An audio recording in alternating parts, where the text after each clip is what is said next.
近来在南海多番挑事却屡屡受挫的菲律宾，又开始借域外势力壮胆。27号，美军印太司令部司令帕帕罗扬言，根据美菲之间的共同防御条约，美国军舰可以为菲律宾船只护航。美方此举也再次证明，到底是谁在为菲律宾撑腰打气，谁才是南海地区真正的搅局者。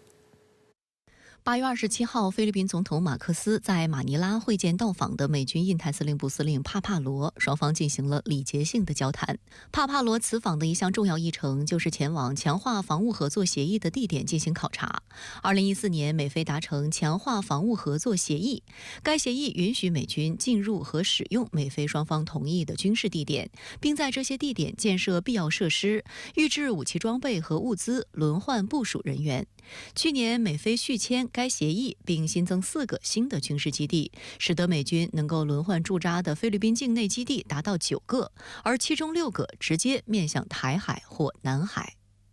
27号当天，帕帕罗还在马尼拉出席了一个由美军印太司令部组织的国际军事会议，讨论的中心议题就是中国在南海所谓日益强势的行为。会议间隙，在被问及美国是否会考虑为菲律宾运补船在南海敏感区域提供护航时，帕帕罗暗指美国军舰可以这么做。Escort of one vessel to the other is an entirely reasonable option.Within our mutual defense treaty. 不过，帕帕罗并没有提及可能用于这项任务的任何具体细节。随后，他还补充称，这需要美菲2个条约盟国间的协商。帕帕罗口中的条约，指的就是1951年签署的美菲共同防御条约。根据该条约，包括南海地区在内的太平洋海域的2国船只、飞机、军队和海岸警卫队，如遭到所谓武装袭击，美菲双方必须互相防御。美国恐怕未必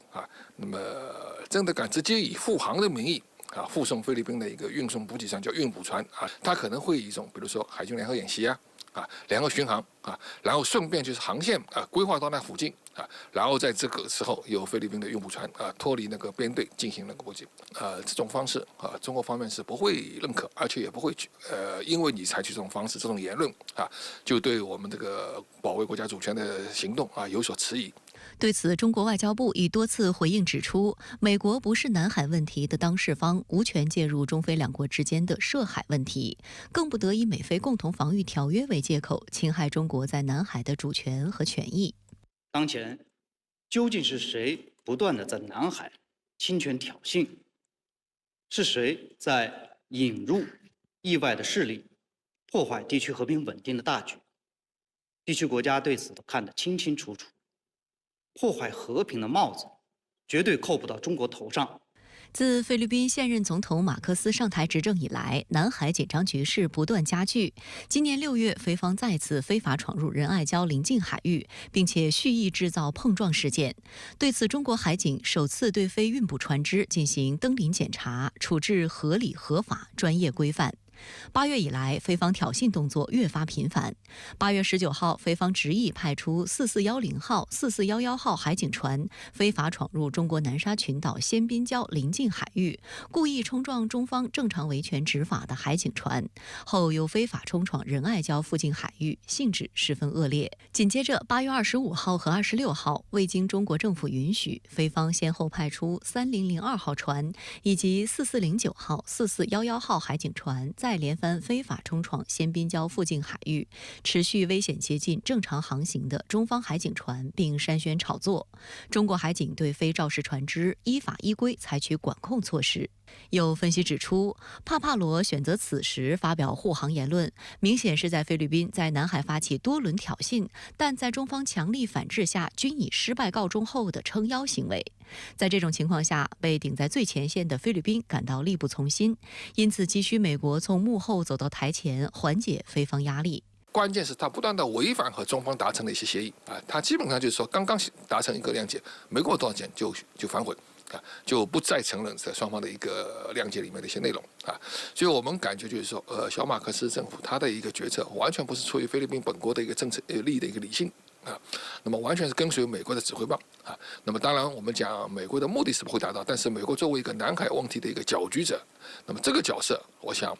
美国他会一直扮演下去的。在美方的鼓噪下，菲方果然又开始狐假虎威起来。27号与帕帕罗一同出席活动的菲防长特奥多罗竟然妄称中国是东南亚地区所谓国际和平的最大破坏者。对此，在当天的中国外交部记者会上，发言人林健敦促菲方停止这种拙劣表演。我们敦促菲方个别人员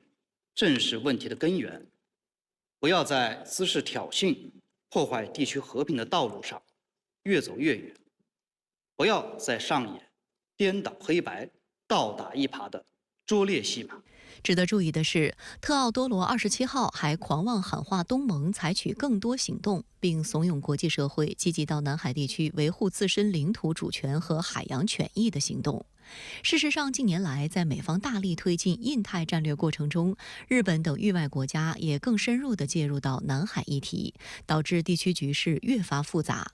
事实上，菲方连番非法冲闯南海岛礁的主力船只就来自日本。此前，中国海警多次通报中出现的非4409号、4410号和4411号海警船，都属于非海岸警卫队灯塔级新型多用途巡逻艇。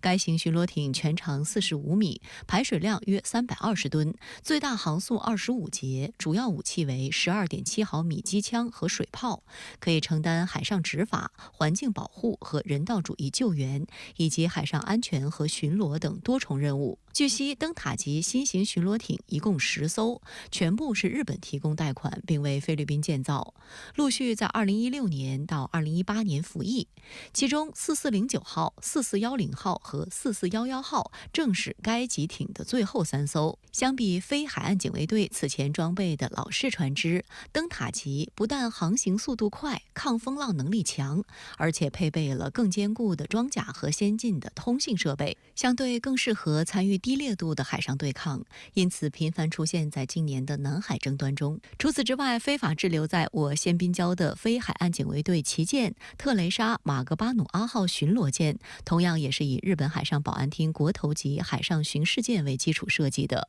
被菲方称为多功能响应舰，全长97米，排水量2260吨，是菲律宾海岸警卫队吨位最大的执法船。现在美国的很多盟国，他们会在一些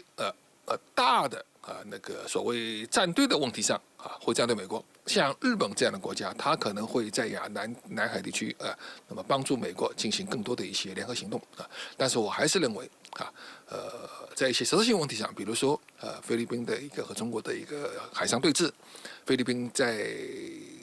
仁爱礁、在仙宾礁的一些行动我觉得日本它不会直接参与因为这个很显然，因为这个马上就会关联到东海问题这个日本我觉得说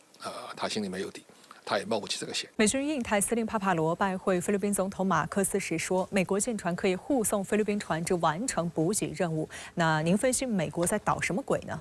美军印太司令又给菲律宾画大饼了。帕帕罗说，美国舰艇将护送菲律宾船只执行补给任务，是一项完全合理的选项，在美菲共同防御条约范围内。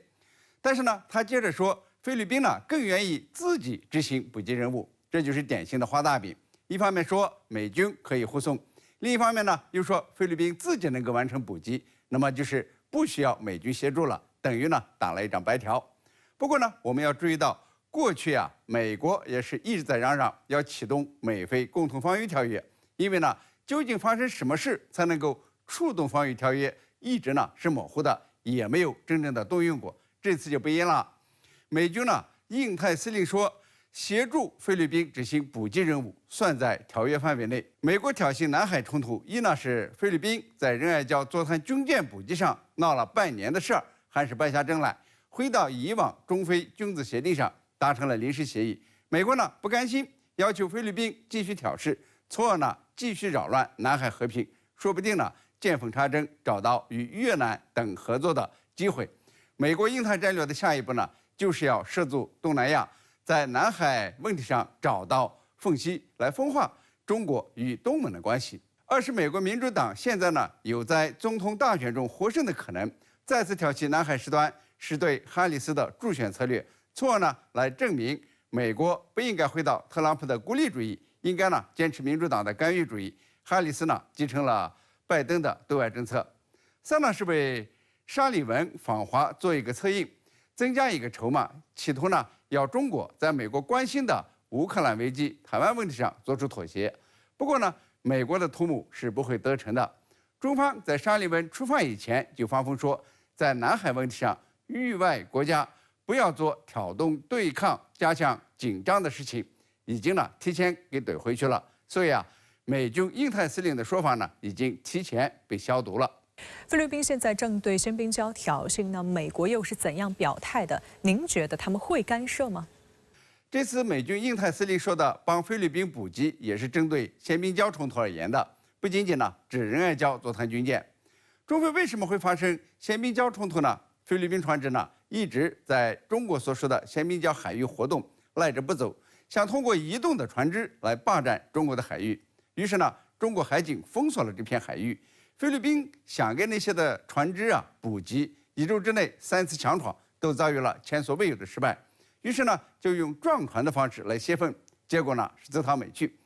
美国国务院当时表态，批评中国对菲律宾船只采取了危险的行动，表达对菲律宾的支持，还重申了要出动美菲共同防御条约。那么再接下来呢，就是美军印太司令去拜会菲律宾总统，说呢要协助菲律宾这个运送补给。我们刚说了，这是美国给菲律宾画的大饼。那么美国真的会帮菲律宾吗？不可能。美菲共同防御条约中规定，只有对菲律宾的武装部队、公共船只或者飞机发起武装攻击，也就是开枪开炮以后，美军呢才可以出手。而现在中菲南海争端都不在武装攻击范围内。菲律宾呢也是不敢轻举妄动的，他们呢对抗中国的手段也就是撞船而已，不敢呢把菲军拿出来。现在中国海警更精明了，在第一时间呢把海上冲突的情况用视频、文字告昭天下。菲律宾呢想假装可怜兮兮的受害者也是办不到。可以说，中菲海上争端能挑起话题，但是呢挑不起武装行动，一切呢掌控在中国手里。菲律宾要是继续虚心滋事，那么只能呢喷的是鼻涕脸肿。在鲜宾礁2艘菲律宾海警船来撞中国的海警船，结果呢是自己先被撞坏了，受损了，得不偿失。王毅和沙利文会谈的简报中，王毅要求美国不得支持纵容菲律宾采取侵权行为，而沙利文好像没说什么。那对此您怎么解读呢？你观察得很仔细，我呢也查了美国媒体，没有沙利文对南海问题的说法，大概呢是不好说什么。王毅说，中国坚定维护南海诸岛的领土主权和海洋权益，维护南海各方行为宣言的严肃性和有效性。美国呢不得以双边条约为借口损害中国的主权和领土完整，